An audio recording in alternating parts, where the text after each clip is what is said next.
horta waa ku faraxsanahay maanta inaan fariisano quraastii baarlamaanka oo haddana wala weydiiyo aragtida waxayna ila tahay taasu inay tahay dhiiranaanta guddoonka baarlamaanka shacabka Soomaaliyeed ee dhibaataysan maanta aragtidiina dhageysanayaa ay soo hor fariista ninkii yiri inuu dhiirado waxa keentay kullayba inuu iskuubi wax oo ka damqanaya iyo haddii aan la koro wax waana oo wadan ka gal marka taasa kalifaysa qofku hadduu iskuubi yahay maanta shacabka Soomaaliyeed ka soo hor istaago ma dhahe aragtidiina soo bandhig marka taas oo ku maasan yahay waxaan rabaa anigu laba qodob inaan taabto qodobka koowaad waxaan jeclahay guud ahaan dastuurka in lagu daro Soomaaliyeed ay leedahay in lagu daro jeclahay qodobkaas wuxuu yahay cid kasta oo mas'uul ah oo xil loo dhiibay in la xisaabiyo hantida ay leedahay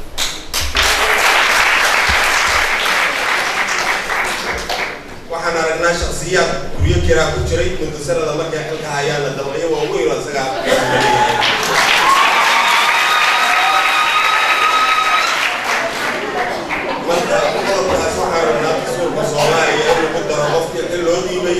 هتدي زي اللي أوجاده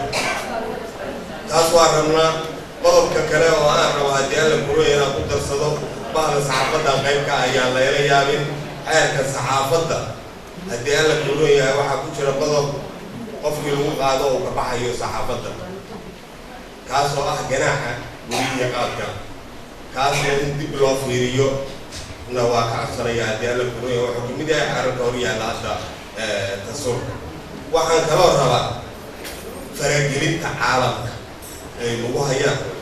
ayada laftirkeeda in xarla sharci la soo saaro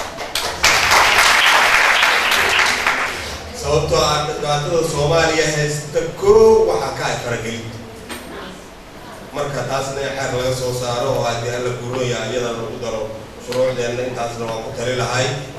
waqtigu waa iga dhamaadaan la leeyahay waxaan ku soo gabagabeynayaa abaalninkii gartaa guude